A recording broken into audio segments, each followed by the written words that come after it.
Bismillahirrahmanirrahim. Assalamualaikum warahmatullahi wabarakatuh.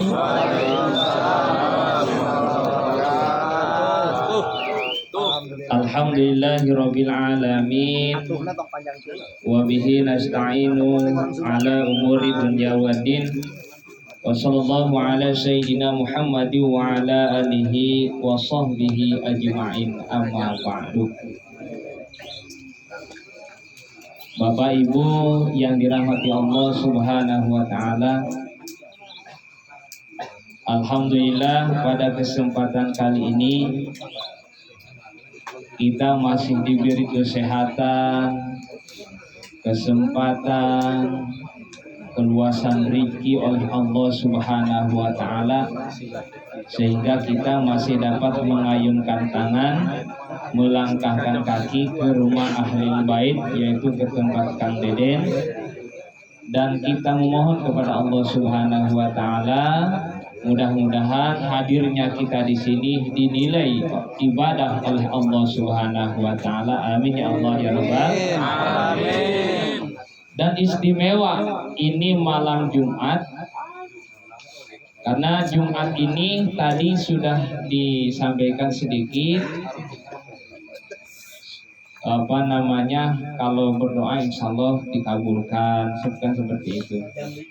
Karena Jumat ini adalah rajanya hari, sebagaimana Abi Hurairah menyampaikan, meriwayatkan hadis dari baginda Rasulullah sallallahu alaihi wasallam.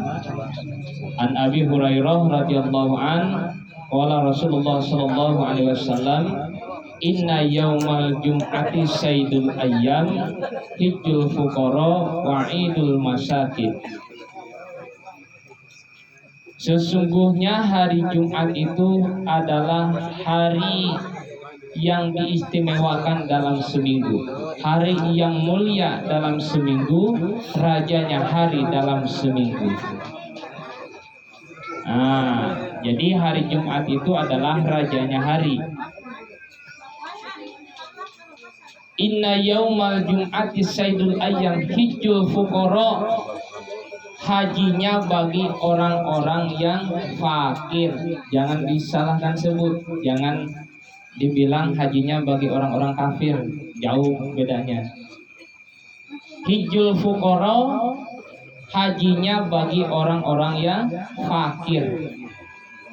Lalu batasan fakir di mana? Kalau orang Sunda bilang koreh-koreh cok, hidup kayak burung. Waktu itu nyari, waktu itu habis. Itu fuqara namanya. Jadi tidak ada tabungan untuk hari besok. Artinya kalau hari besok nggak kerja, ya nggak makan. Nah, kalau orang yang model gitu, dia sholat Jumat, maka dia sama dengan fadilatnya, pahalanya dengan berhaji. Pahalanya sama dengan beribadah haji.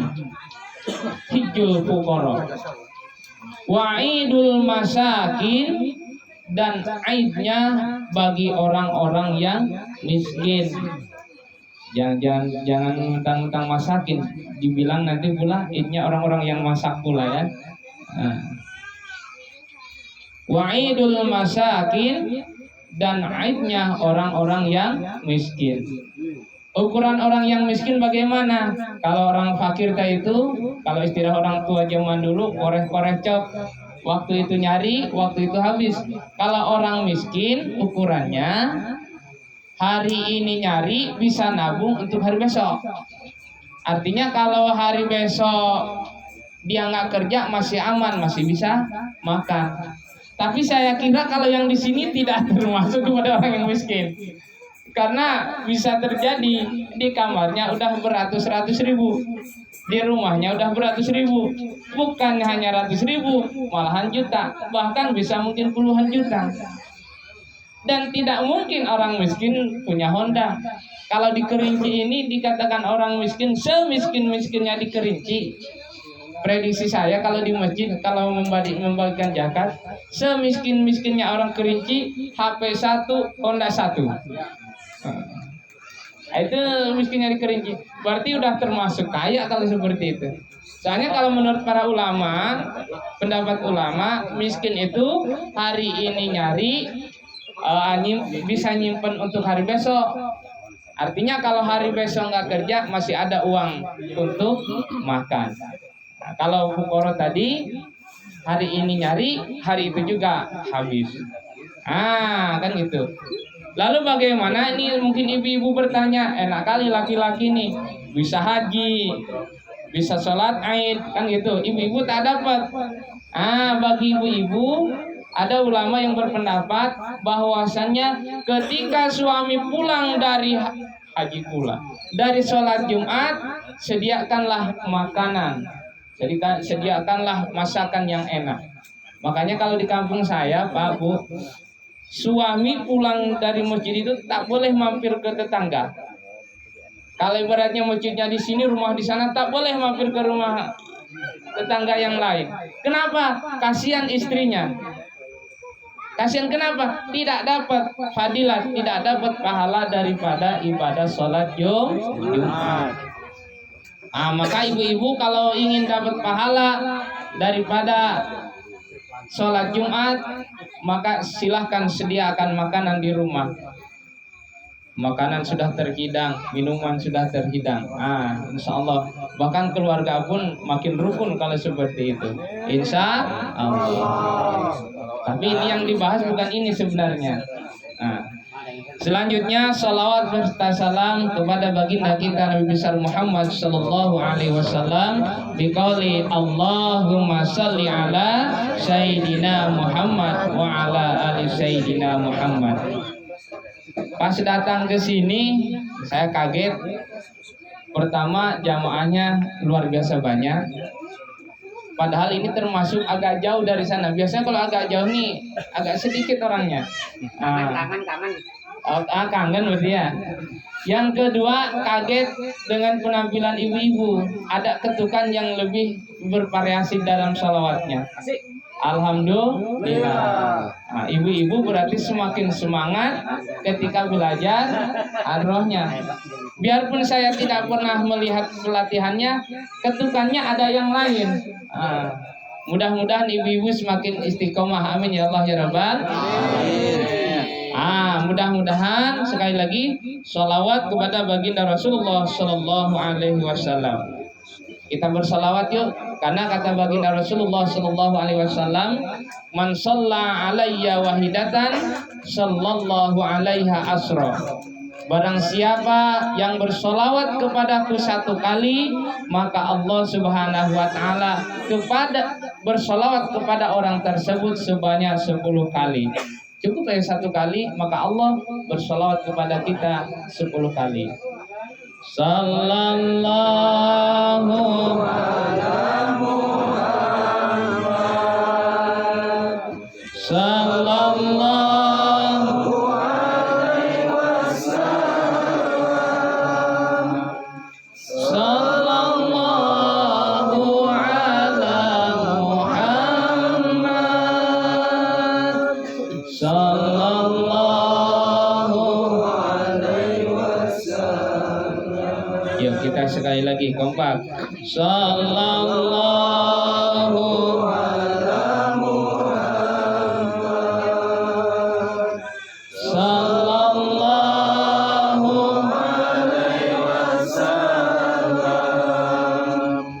sallallahu ala Muhammad,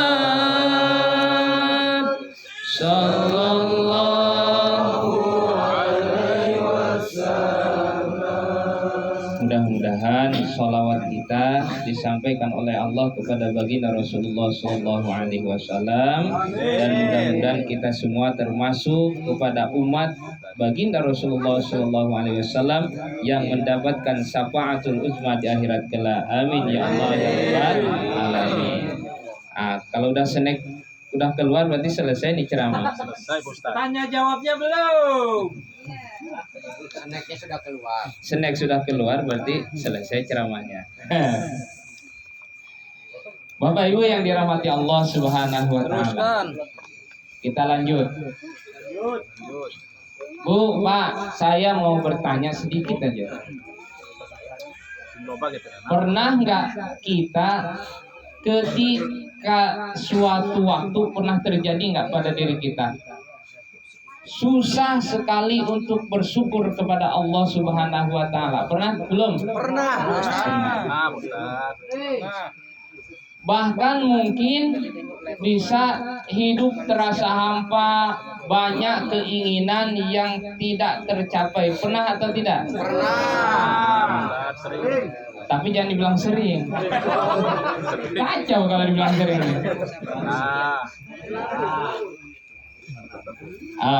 Pernah dua.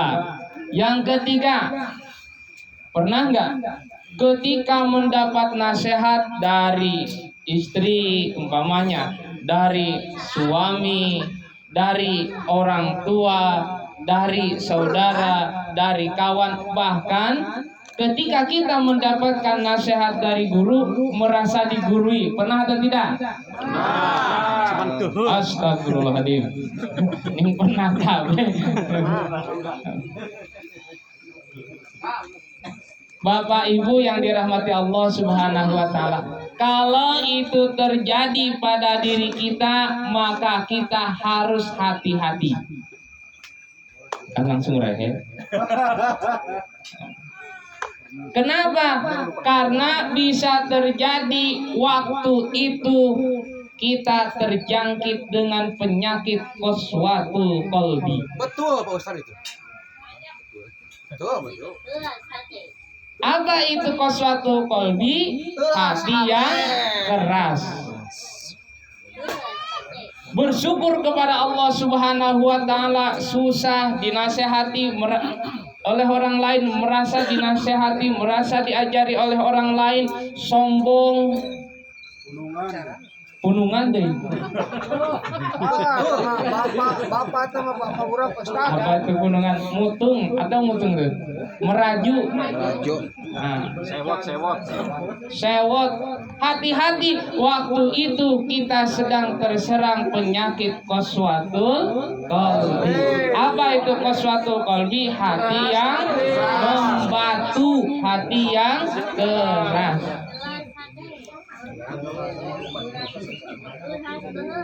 Lalu apa penyebab hati yang menjadi keras? Pertama, bukan jadi bising kalau ada makanannya. Bos, aduh, dipersana sama kamu bos.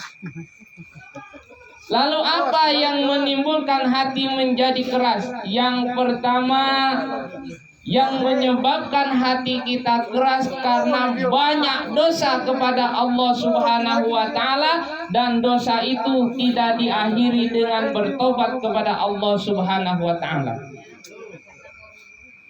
Kalau kita terlalu banyak dosa kepada Allah Subhanahu wa Ta'ala, lalu kemudian dosa tersebut tidak bertobat, tidak ditobati, maka hati-hati akan timbul penyakit hati yang keras.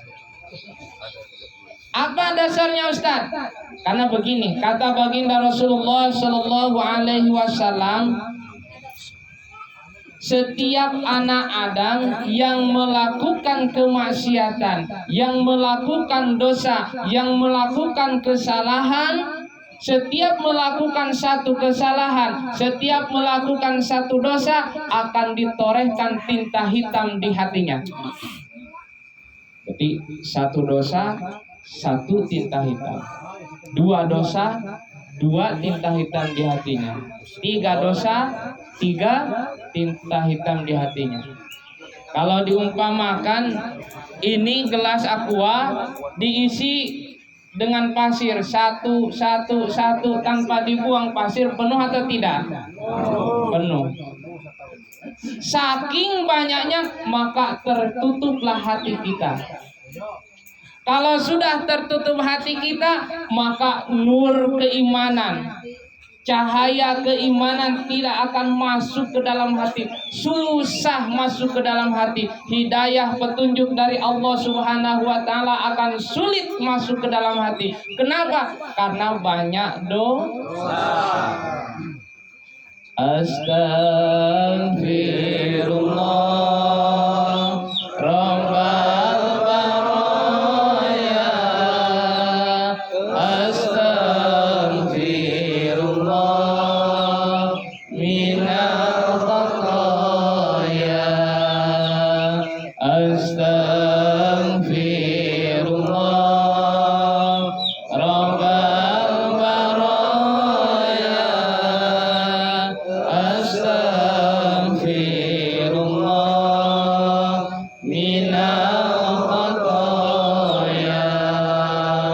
Rabbi zidna ilman nafi'an wa wafiqna amalan maqbula wa wahab lana rizqan wasi'an waktub alaina taubatan nasuha waktub alaina taubatan nasuha. Ya barang astagfirullah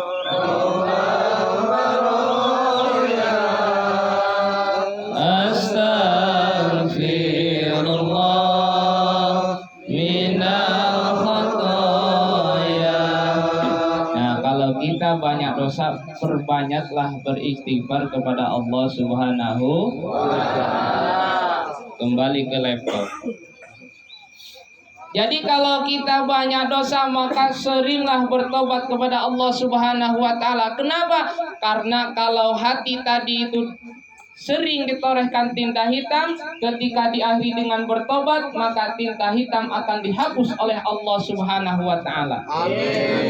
Tetapi jangan kayak tobat sambal, sudah tahu pedas dicolek pula. Artinya apa? Sudah tahu itu berdosa, masih juga dilakukan. Itu bukan bertobat namanya, tetapi main-main tobat. Yang kayak gitu bukannya diampuni, justru akan semakin Tinta merah. bukan semakin tinta merah kan? Maka artinya ambil kesimpulan.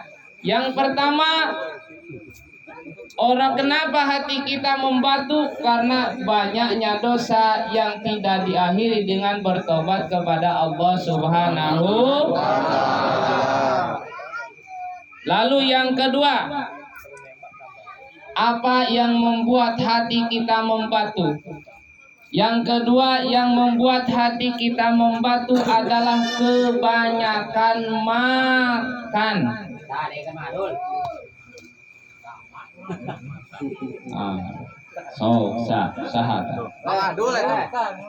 apa dulu? Makan yang bagaimana? Makan yang berlebihan. Sudah kenyang masih juga dipenuhi. Si kuning keluar. Kenapa? Karena kata baginda Rasulullah Shallallahu Alaihi Wasallam dalam hadisnya, "Hoslatani tuksiani qalba, kasratul kalam wa kasratul aql." Dua hal yang bisa mengeraskan hati. Yang pertama, kebanyakan berbicara yang tidak bermanfaat. Yang kedua, kebanyakan makan yang berlebihan.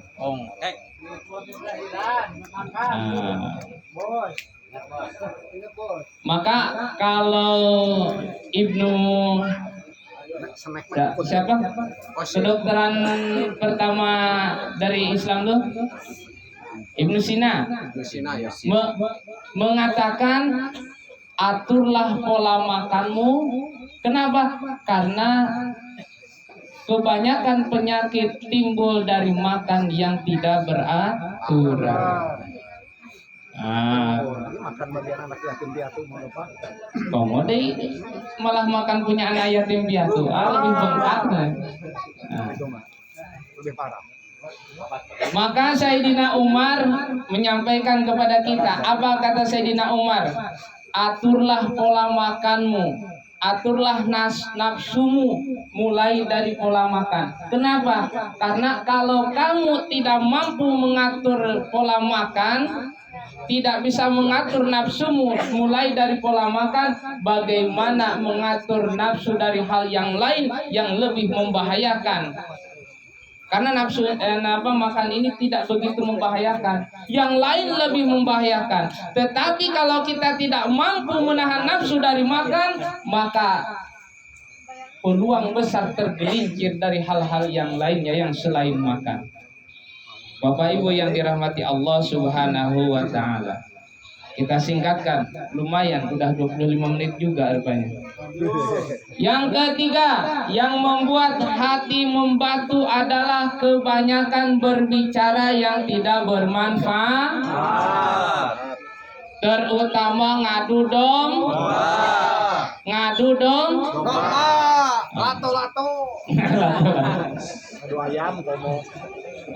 Ingat mereka lato-lato lah. Apalagi sekarang bukan hanya mulut, tangan juga sudah bisa berbicara.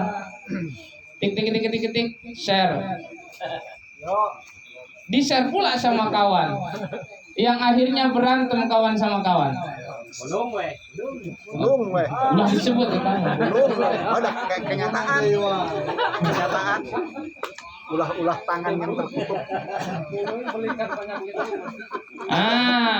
Jadi hati-hati di dalam bermedia sosial, Bapak Ibu. Media sosial ini memang luar biasa tajam, bahkan bisa lebih tajam daripada mulut kita. Kalau mulut kita cukup orang yang mendengar aja. Kalau media sosial model Facebook, WA, kita berbicara di Kerinci di Perum apa nih? Mutiara Permai, rupanya yang dengar sampai ke Amerika. Itu betul bahaya tuh kalau media sosial tuh. Kawangun Sari deh. Apalagi Tasikmalaya, Kaciran ini, Wangun Sari. Lebih berbahaya tuh. Maka berhati-hatilah di dalam menggunakan media sosial. Terutama besok bapak-bapak, ibu-ibu, sebentar lagi kita akan memasuki politik. Itu harus hati-hati. Karena sekarang sudah mulai nih bertebaran di media sosial. Amin. Yang A menjelekan si B, yang si B menjelekan si A. Yang ujung-ujungnya Si C yang kita yang dapat, kita yang kena.